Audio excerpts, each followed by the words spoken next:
السلام عليكم ورحمة الله وبركاته. الحمد لله نحمده ونستعينه ونستغفره ونؤمن به ونتوكل عليه ونعوذ بالله من شرور أنفسنا ومن سيئات أعمالنا من يهده الله فلا مضل له ومن يضلل فلا هادي له ونشهد أن لا إله إلا الله وحده لا شريك له ونشهد أن سيدنا محمدا عبده ورسوله صلى الله على سيدنا محمد وآله الأبرار وأصحابه الأخيار وأزواجه الطيبات الطاهرات. أوصيكم عباد الله وإياي أولا بتقوى الله أما بعد. فأعوذ بالله من الشيطان الرجيم. بسم الله الرحمن الرحيم. وما آتاكم الرسول فخذوه وما نهاكم عنه فانتهوا. صدق الله العظيم. قال النبي صلى الله عليه وسلم فمن يرغب عن سنتي فليس مني وكما قال عليه الصلاة والسلام. எல்லா புகழும் அல்லாஹ் ஒருவனுக்கு உரித்தாகட்டுமாக.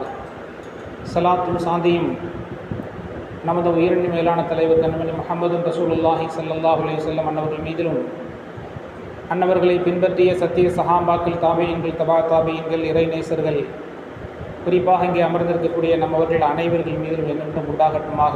ஆமீன் யா ரப்பல் ஆலமீன்.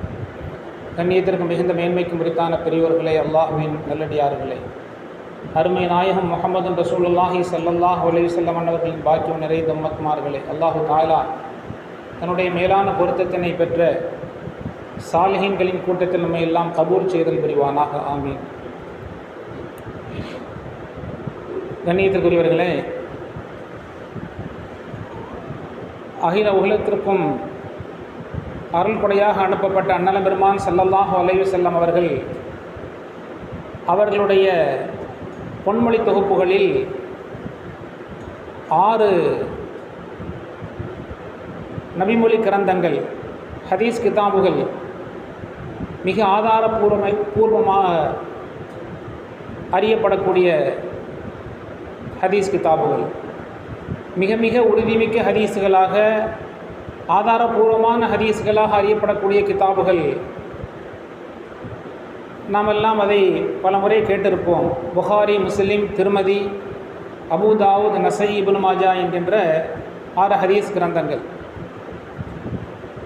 இதில் இமாம் அபூ தாவூத் ரஹ்மத்துல்லாஹ் அவர்களுடைய ஹதீஸ் கிதாபுகள், அவர்களால் தொகுக்கப்பட்ட கிரந்தம் அபூ தாவூத். அவர்களுடைய அல்லாஹு தஆலா அவர்களுக்கு கொடுத்த மிகப்பெரிய அருள், 5 லட்சம் ஹதீஸுகளை அவர்கள் மனனமிட்டிருந்தார்கள். நபி ஸல்லல்லாஹு அலைஹி வஸல்லம் அவர்களுடைய 5 லட்சம் பொன்மொழிகளை மனனம் செய்தவர்கள் இமாம் அபூ தாவூத் ரஹ்மத்துல்லாஹ் அவர்கள். அந்த 5 லட்சம் ஹதீஸுகளிலிருந்து 4800 ஹதீஸுகளை தங்களுடைய அபூ தாவூத் என்கின்ற கிரந்தத்திலே, கிதாபிலே அவர்கள் பதிவு செய்திருக்கிறார்கள், தொகுத்திருக்கிறார்கள். ஏனென்று சொன்னால் அந்த 4800 ஹதீஸுகள் தான் மிக தரமானவை, ஆதாரபூர்வமானவை என்று அவர்களுடைய நிபந்தனையின்படி, அவர்கள் கணிப்பின்படி அது 4800 ஹதீஸுகள் ஆதாரபூர்வமானது என்று அவர்கள் தொகுத்திருக்கிறார்கள். அந்த 4800 ஹதீஸுகளிலிருந்து 4 ஹதீஸுகளை நான் தேர்வு செய்து சொல்கிறேன், உங்களுடைய வாழ்க்கைக்கு அது போதுமானதாக இருக்கும் என்று ஒரு 4 ஹதீஸுகளை அவர்கள் சொல்கிறார்கள். 5 லட்சம் ஹதீஸுகளை மனனமிட்டு அதில் 4800 ஹதீஸுகளை மிக ஆதாரபூர்வமான சஹீஹான ஹதீஸுகளாக தொகுத்த தங்களுடைய கிதாபிலிருந்து ஒரு 4 நபிமொழிகளை மாத்திரம், ஹதீஸுகளை மாத்திரம் உங்களுக்கு நான் சொல்கிறேன், அந்த 4ஐ நீங்கள் பின்பற்றினால் வாழ்க்கைக்கு அது போதுமானதாக இருக்கும் என்று நான் கருதுகிறேன் என்கிறார்கள்.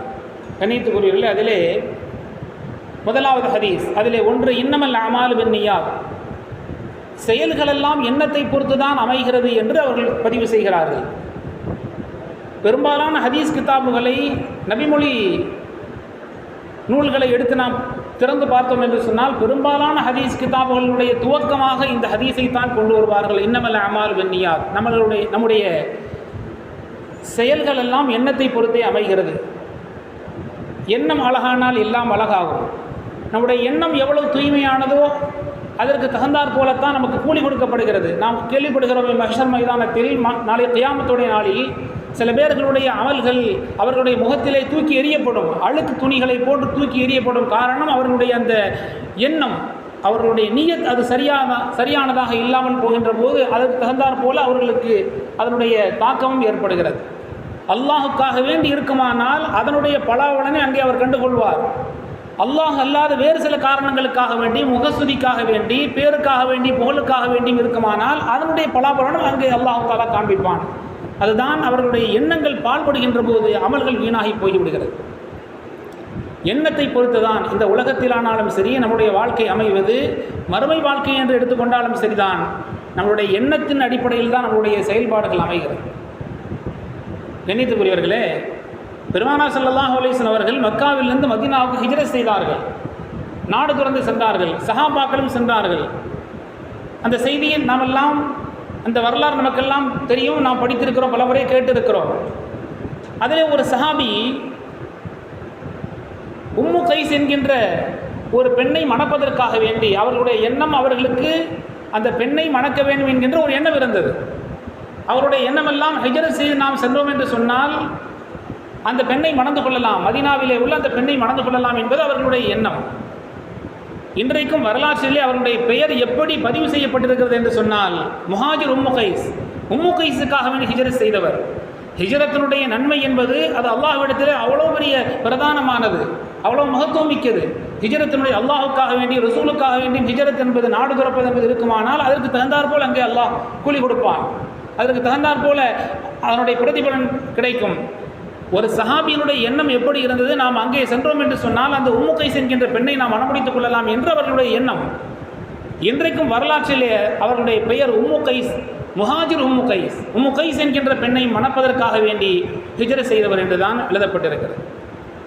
கண்ணியத்துக்குரியவர்களே, நம்முடைய எண்ணம் அழகானால் எல்லாம் அழகாகும். நம்முடைய அழகான எண்ணம் ஏற்றம் தரும். வரலாற்றிலே வருகிறது, இரண்டாம் தலைமுறையிலே வாழ்ந்த சஹாபாக்களுடைய காலத்தை அடுத்து வாழ்ந்த தல்ஹா இப்னு அப்துர் ரஹ்மான், தல்ஹா இப்னு அப்துர் ரஹ்மான் என்கின்ற இரண்டாம் தலைமுறையை சேர்ந்தவர்கள் தாபி, சஹாபாக்களுடைய காலத்தை அடுத்து வாழ்ந்தவர்கள். அவர்கள் நல்ல வசதி வாய்ப்பு மிக்க ஒரு நிலையிலே வாழ்ந்தவர்கள். பின்னாளிலே கொஞ்சம் அவர்கள் வசதி குறைந்து, வசதி குன்றி கொஞ்ச காலம் வாழ்ந்தார்கள். செல்வ செழிப்பு மிக்கவர்களாக இருந்தவர்கள் கொஞ்சம் வசதி வாய்ப்புகள் குறைந்து கொஞ்சம் ஏழ்மை நிலையிலே வாழ்கிறார்கள். ஒரு நாள் அவர்களுடைய மனைவி தங்களுடைய கணவரை அழைத்து சொல்கிறார்கள், உங்களுடைய நண்பர்கள் இருக்கிறார்களே, அவர்களை விட மோசமானவர்களாக நான் யாரையும் பார்க்கவில்லை. மாராய்த்து அஹதன் அஷத்துல் உமமின் இஹ்வானி, உங்களுடைய நண்பர்களை விட மிக மோசமானவர்கள், பழிப்புக்குரியவர்களாக நான் யாரையும் பார்க்க முடியவில்லை. என்று சொன்னால், நீங்கள் வசதி வாய்ப்புகளோடு இருக்கின்ற போது உங்களிடத்திலே வந்து ஒட்டி கொள்கிறார்கள், செல்வ செழிப்போடு இருக்கின்ற போது உங்களை வந்து ஒட்டி கொண்டார்கள். இப்பொழுது கொஞ்சம் கஷ்டத்தில் இருக்கிறீர்கள், உங்களை விட்டும் அவர்கள் அகன்று கொண்டார்கள், உங்களை யாரும் தேடி வருவதில்லை, உங்களை விட்டு நீங்கி விட்டார்கள். உடனே இந்த தல்ஹா இப்னு அப்துர் ரஹ்மான் ரஹ்மத்துல்லாஹி அலைஹி அவர்கள் சொல்கிறார்கள், இது எவ்வளோ பெரிய நல்ல குணம், இது என்ன இப்படி சொல்லிவிட்டாய், இது எவ்வளோ அழகான குணம் இது. நாம் வசதி வாய்ப்புகளோடு இருந்தபோது நம்மால் அவர்களுக்கு வசதி செய்து கொடுக்க முடியும், உதவ முடியும் என்கின்ற ஒரு நிலை அவர்களுக்கு இருந்தபோது, நம்மால் உதவ முடியும், நாம் வசதியிலே இருக்கிறோம், அவர்களுக்கு தந்து உதவ முடியும் என்று அவர்கள் விளங்கிய போது நம்மை தேடி வந்து உதவிகள் கோரி வந்தார்கள். இப்பொழுது நாம் வசதியற்றவர்களாக இருக்கிறோம், கொஞ்சம் ஏழ்மை நிலையில் இருக்கிறோம், நம்மால் அவர்களுக்கு உதவி செய்ய முடியாது என்பதை அவர்கள் விளங்கி கொண்டார்கள். எனவே நம்மை அவர்கள் தேடி வந்து தொந்தரவு கொடுக்கக்கூடாது என்று ஒதுக்கி கொண்டார்கள். இது ஒரு அழகிய பண்பல்லவா என்று மனைவிக்கு பதில் சொன்னார்கள் தல்ஹா இப்னு அப்துர் ரஹ்மான் ரஹ்மத்துல்லாஹி அலைஹி அவர்கள். இந்த செய்தியை குறித்து இமாம் மாவர்தி ரஹ்மத்துல்லா, மிகப்பெரிய இமாம், குர்ஆனுக்கு விளக்கம் சொல்லக்கூடிய மிகப்பெரிய மேதை அவர்கள் சொல்கிறார்கள், தல்ஹா இப்னு அப்துர் ரஹ்மான் ரஹ்மத்துல்லா அவர்கள் எவ்வளவு அருமையாக சொல்கிறார்கள். தீய குணத்தை கூட அவர்கள் மனைவியால் சொல்லப்பட்ட அந்த செய்தி இருக்கிறதே, அது ஒரு அவர்களுடைய தீய குணத்தை குறித்து சொல்லப்பட்டது. அவர்களுடைய மனைவி அவர்களுடைய நண்பர்களுடைய தீய குணத்தை பற்றி சொன்னார்கள். அந்த தீய குணத்தை கூட நல்ல குணமாக மாற்றி எவ்வளோ அழகாக அதை சொன்னார்கள் பார்த்தீர்களா என்று அவர்களுடைய அந்த உயர்ந்த எண்ணத்தை, உயர்ந்த குணத்தை மெச்சி பேசுகிறார்கள் இமாம் மாவர்தி ரஹ்மத்துல்லாஹி அலைஹி அவர்கள். நம்மிடத்திலே வசதி இருக்கின்றது என்று தெரிந்த போது அவர்கள் தேடி வந்தார்கள். நம்மிடத்திலே ஒன்றும் இல்லை என்று அவர்கள் விளங்கிய போது நம்மை அவர்கள் தொந்தரவு பண்ணாமல் நம்மை விட்டு ஒதுங்கி கொண்டார்கள். இது ஒரு நல்ல பண்பல்லவா என்று சொன்னார்கள். தென்னியத்துக்குள்ளே இதைத்தான் இமாம் அபூதாவூத் ரஹ்மத்துல்லாஹி அவர்கள் சொல்கிறார்கள், 4 ஹதீஸுகளை உங்களுடைய வாழ்க்கைக்கு நான் தருகிறேன், அது போதுமானது வாழ்க்கைக்கு. அதில் ஒன்று இன்னமல் அமால் பின்னிய்யாத், நம்மளுடைய அமல்கள் எல்லாம் எண்ணத்தை பொறுத்தே அமைகிறது என்கிறார். இரண்டாவதாக அவர்கள் சொல்லக்கூடிய ஹதீஸ், மின் ஹுஸ்னி இஸ்லாமில் மரிய தருக்கும் ஆலா யானி, ஒரு மனிதனுடைய இஸ்லாத்தினுடைய அழகிய பண்பிலே கட்டுப்பட்டது, அழகிய பண்பிலே உள்ளது தேவையில்லாததை விட்டு விடுவது, தருக்கும் ஆலா யானி. இரண்டாவது ஹதீஸாக அவர்கள் பதிவு செய்கிறார்கள். ஒரு மனிதனுடைய இஸ்லாத்தினுடைய உயரிய பண்பிலே உள்ளது, நல்ல பண்பிலே உள்ளது தேவையில்லாததை விட்டுவிட வேண்டும். இன்றைக்கு உலகத்தில் நமக்கு வரக்கூடிய பிரச்சனைகள் எல்லாம் அது எது மாதிரியான பிரச்சனையாக இருந்தாலும் சரிதான், தேவையில்லாததிலே ஈடுபடுகின்ற போது, தேவையில்லாத பார்வைகள், தேவையில்லாத பேச்சுக்கள், தேவையில்லாத வார்த்தை சண்டைகள், தேவையில்லாத சங்காத்தங்கள், சகவாசங்கள், இப்படி தேவையில்லாமல் எதுவெல்லாம் இருக்குமோ அதுவெல்லாம் உள்ளே வருகின்ற போது எல்லா விதமான பிரச்சனைகளுக்கும் அது வழிவகுத்து விடுகிறது. அதைத்தான் அவர்கள் சொல்கிறார்கள். பெருமானார் ஸல்லல்லாஹு அலைஹி வஸல்லம் ஹதீஸை சொல்லி காட்டுகிறார்கள், ஒரு மனிதனுடைய இஸ்லாத்தினுடைய அழகிய பண்பிலே உள்ளது தேவையில்லாததை விட்டுவிட வேண்டும். தேவையில்லாதை விட்டுவிட்டாலே எல்லா பிரச்சனைகளிலும் நாம் நிம்மதியாகி விடலாம் என்று நபி ஸல்லல்லாஹு அலைஹி சொன்னார்கள். நமக்கு எது தேவையில்லையோ அதை விட்டுவிட வேண்டும். மாலிக் இப்னு தீனார் ரஹ்மத்துல்லாஹி அவர்கள் சொல்கிறார்கள், அவர்கள் ஒரு 3 அடையாளங்களை சொல்கிறார்கள். உங்களுடைய உள்ளம் மிக வறண்டு போய் இருக்கிறதா, கஸ்வத்துல் கல்பி என்று சொல்வார்கள், வறண்டு போன உள்ளமாக உங்களுடைய உள்ளத்தை நீங்கள் பார்க்கிறீர்களா? இரண்டாவது, உங்களுடைய உடலிலே ஒரு பலகீனம் எப்பொழுதும் தென்பட்டு கொண்டே இருக்கிறது, எப்பொழுது பார்த்தாலும் உடலிலே ஒரு பலகீனம் இருக்கிறது, உள்ளத்திலே ஒரு விதமான வறட்டு தன்மை இருக்கிறது, இரக்க நெஞ்சம் இல்லாமல் இருக்கிறது. மூன்றாவதாக, நமக்கு எதிலே எடுத்தாலும் ரிசுக்கிலே தடைபடுகிறது, ஒரு அபிவிருத்தி இல்லை, எதிலே கை வைத்தாலும் ரிசுக்கிலே அபிவிருத்தி இல்லை, எதிலேயும் வியாபாரத்திலோ அதிலே இல்லை. நம்மளுடைய ரிசுக்கு சம்பந்தப்பட்ட எந்த விஷயத்திலேயும் ஒரு தடை இருக்கிறது, ஒரு பரக்கத்து இல்லாமல் அபிவிருத்தி இல்லாமல் இருக்கிறதா? இந்த 3 நீங்கள் தெளித்துக் கொள்ளுங்கள். இந்த 3 எதனுடைய அடையாளம் என்று சொன்னால், தேவையில்லாத காரியத்திலே நீங்கள் ஈடுபடுகின்ற போது அதனுடைய தாக்கம் இப்படித்தான் இருக்கும் என்கிறார்கள் இமாம் மாலிக் இப்னு தீனார் ரஹ்மத்துல்லாஹி அலைஹி அவர்கள். அதனால் தான் ஸல்லல்லாஹு அலைஹி சொன்னார்கள், தேவையில்லாததை விட்டு விடுவது ஒரு மனிதனுடைய அழகிய பண்பிலே, இஸ்லாத்தினுடைய அழகிய பண்பிலே உள்ளது. கண்ணியத்திற்குரியவர்களே, அதுபோல 3வது ஹதீஸை சொல்கிறார்கள். 4 ஹதீஸுகள், 4800 ஹதீஸுகளிலிருந்து 4 ஹதீஸுகளுடைய வாழ்க்கைக்கு போதுமானது.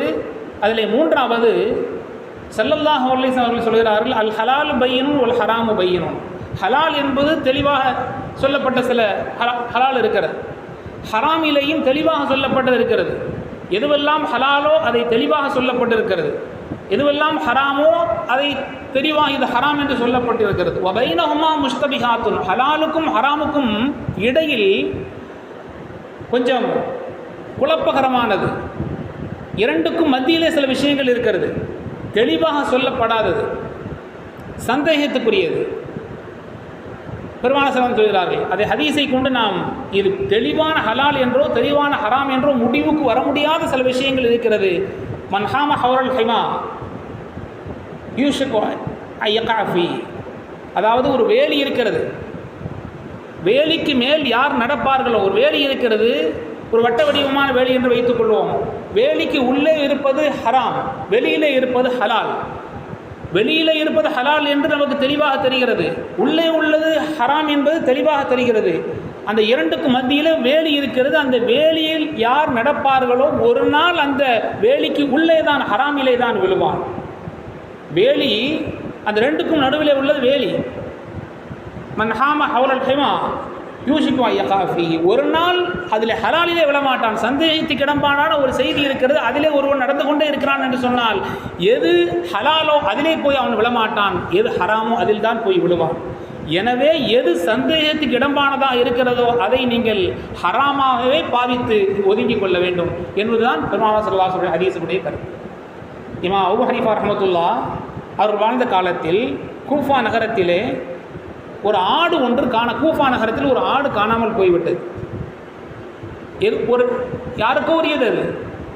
அந்த ஆடு காணாமல் போய் 7 ஆண்டு காலம் ஆட்டுக்கறி அவர்கள் சாப்பிடவில்லை. இமாம் அபூ ஹனீஃபா ரஹ்மத்துல்லாஹி அலைஹி ஒரு ஆடு கூஃபா நகரத்தில் காணாமல் போனதனால் அவர்கள் அது ஒருவேளை அந்த ஆட்டினுடைய இறைச்சியாக இருக்குமோ என்று அவர்கள் தவிர்த்து கொண்ட காலத்தை குறிப்பிடுகிறார்கள் பெருமக்கள். 7 ஆண்டு காலம் அவர்கள் ஆட்டுக்கறி சாப்பிடவில்லை, ஹராமை பயந்து. ஒருவேளை அந்த கறியாக இருந்து விட்டால் துவா ஏற்றுக்கொள்ளப்படாமல் போயிடும், இபாதத்து வீணாக போயிடும், ஃபசாதாகி போய்விடும் என்று அந்த அளவுக்கு பேணுதலை கடைபிடித்தவர்கள் இமாம் அபூ ஹனீஃபா ரஹ்மத்துல்லாஹி. இப்படித்தான் பாவிக்க வேண்டும். எது நமக்கு குழப்பகரமாக இருக்கிறதோ, அதிலே எது கொஞ்சம் சந்தேகத்துக்குரியதாக இருக்கிறதோ அதை ஹராமாகவே பாவித்து நாம் நடந்து கொண்டோம் என்று சொன்னால் அது வாழ்க்கைக்கு மிகப்பெரிய ஒரு ஏற்றத்திற்கு காரணமாக அமைந்துவிடும். 4வதாக இமாம் அபூ தாவூத் ரஹ்மத்துல்லாஹி ஒரு ஹதீஸை குறிப்பிடுகிறார்கள். லா யுமினு அஹதுக்கும் ஹத்தா யுஹிப்ப லி அஹீஹி மா யுஹிப்பு லிநஃப்ஸிஹி. உங்களிலே யாரும் பரிபூரணமாக முஃமினாக ஆகிவிட முடியாது. நபி ஸல்லல்லாஹு அலைஹி வஸல்லம் சொல்கிறார்கள், உங்களில் யாரும் பரிபூரணமான முஃமினாக ஆக முடியாது, தான் எதை விரும்புவாரோ அதையே பிறருக்கும் விரும்பட்டும். நாம் எதை விரும்புவோமோ அதைத்தான் பிறருக்கு விரும்ப வேண்டும். அப்படி நாம் விரும்பாத வரை நாம் முஃமினாக ஆக முடியாது. உங்களில் யாரும் முஃமினாக ஆக முடியாது என்று ஸல்லல்லாஹு அலைஹி வஸல்லம் சொல்லி காட்டுகிறார். எதை நாம் விரும்புவோம், ஒரு இடத்தில் எங்கேயும் சரி, ஒரு பொது இடத்தில் நாம் கௌரவமாக வாழ வேண்டும், நம்மை கௌரவிக்கப்பட வேண்டும் என்று நினைப்போம். யாரும் ஒரு சுடுசொல்லை சொல்லிவிடக்கூடாது என்று நாம் நினைப்போம். எந்த விதத்திலும் நாம் யாராலும் குறைப்படுத்தப்பட்டுவிடக்கூடாது என்று நினைப்போம். எப்படி நாம் எதையெல்லாம் நமக்கு விரும்புவோமோ அதையே பிறருக்கும் விரும்ப வேண்டும். கண்ணியத்துக்குரியவர்களே, இதே கூஃபா நகரத்தில் இப்ராஹிம் நஸஇ என்கின்ற ஒரு ஆசிரியர், சுலைமான் இப்னு மெஹ்ரான் என்கின்ற ஒரு மாணவர். ஆசிரியருக்கு முழுவதுமாக பார்வை தெரியாது, மாணவருக்கு அரைகுறை பார்வை. 2 பேரும் சேர்ந்து ஒரு வழியிலே செல்ல வேண்டும், ஒரு இடத்துக்கு செல்ல வேண்டும், ஒரு இடத்திலிருந்து இன்னொரு இடத்துக்கு கடந்து செல்ல வேண்டும். 2 பேர்களும் பேசிக்கொள்கிறார்கள். ஆசிரியர் சொன்னார்கள், அதாவது இப்ராஹிம் நஸஇ அவர்கள் சொல்லுகிறார்கள், எனக்கோ பார்வை ஒன்றும் தெரியாது, உனக்கு அரைகுறை பார்வை. நாம் தனித்தனியாக பிரிந்து நாம் சென்று விடுவோம். நாம் போகிற இடத்துக்கு ஆளுக்கு ஒரு பாதையாக போயிடுவோம். 2 பேரும் சேர்ந்து போனால் எப்படி பேசுவாங்க? முழு குருடனுக்கு அரை குருடன் வழிகாட்டி என்று நம்மை பற்றி புறம் பேசுவார்கள். நாம் ஏன் நம்மளை பற்றி பேசி அவங்களுக்கு பாவத்தை சம்பாதிக்க வைக்கணும்? நம்மளை பற்றி பேசினா அவர்கள் பாவியாகி விடுவார்கள். எனவே நாம் பிரிந்து போயிட்டால் எந்த பேச்சும் வராது, நாமளும் நிம்மதியாக இருப்போம், அவங்களுக்கும் எந்த பிரச்சனையும் இல்லை என்று ஆசிரியர் மாணவரிடத்திலே சொல்கிறார். ஏன்னா மாணவர் தான் கூட்டி செல்ல வேண்டும். அரைகுறை பார்வை அவர்களுக்கு ஏதோ கொஞ்சம் தெரியும். ஆசிரியர் இப்ராஹிம் நஸஇ அவர்களுக்கு கண் பார்வை சுத்தமாக தெரியாது. மாணவர் சொன்னார், நல்லது தானே, நாம் பாட்டுக்கு சேர்ந்து போவோம், நம்மளை பற்றி பேசினா புறம் பேசினா என்ன ஆகும்? நமக்கு நன்மை சேரும். அவங்க தான் குற்றவாளிகள், அதனால் நமக்கு என்ன? பழித்த நன்மை பேசினால் பேசி விட்டு போகட்டும், அதனால் நமக்கு நன்மை தானே. புறம் பேசுவதனுடைய ஹதீஸில் அப்படி தான் இருக்கிறது, நாம் பார்க்குறோமா இல்லையா? அதாவது யார் புறம் பேசுவாரோ அவருடைய நன்மை யார் குறைபடுத்தப்படுகிறாரோ அவருக்கு சேர்ந்துடும். புறம் பேச அந்த நம்முடைய நன்மை எல்லாம் பாதுகாக்க வேண்டிய நன்மைகள் எல்லாம் குறைந்து அந்த நன்மை போய் அவங்களுக்கு போய் சேர்ந்துடும். அப்போ சும்மா இருந்துக்கிட்டே நன்மை அவங்க சம்பாதிச்சிருவாங்க. நல்லது தானே என்று மாணவர் சொல்கிறார். ஆசிரியர் சொல்கிறார், இல்லை, தேவையில்லை, அந்த நன்மை நமக்கு தேவையில்லை. ஒருவரை பாவியாக்கி, ஒருவரை அல்லாஹ்வுடைய சன்னிதானத்தில் குற்றவாளியாக்கி பாவியாக்கி அவர் மூலமாக கிடைக்கக்கூடிய அந்த நன்மை நமக்கு வேண்டாம். நாம் எப்படி எதுவுமே நமக்கு எப்படி நினைப்போம்? எந்த ஒரு குற்றத்தையும் நம் மீது சுமத்தப்படக்கூடாது. ஏதாவது ஒரு பாவச்செயலை, ஒரு குற்றச்செயல் நம் மீது சுமத்தப்படுவதையோ அல்லது ஒரு பாவம் நம் மீது எழுதப்படுவதை நாம் விரும்புவோமா? விரும்ப மாட்டோம் அல்லவா? எனவே அவர்கள் நம்மால் எந்த ஒரு தொந்தரவும் அவர்களுக்கு வேண்டாம். அவர்களை பாவியாக்கி நாம் அதன் மூலமாக நன்மை சம்பாதிக்க வேண்டாம். நாம் வழியில் நம்ம போயிடுவோம். நம்ம எப்படி நிம்மதியாக இருக்குன்னு நினைக்கிறோமோ அது மாதிரி அவங்க நிம்மதியாக இருந்துட்டு போட்டோம். புறம் பேசுகிறதுக்கு நாம் காரணமாகி விட வேண்டாம். எனவே நாம் வேறு வேறு பாதையில் பிரிந்து சென்று விடுவோம் என்று மாணவருக்கு ஆசிரியர் புத்திமதி சொன்னார்கள் என்பதை நாம் பார்க்கிறோம்.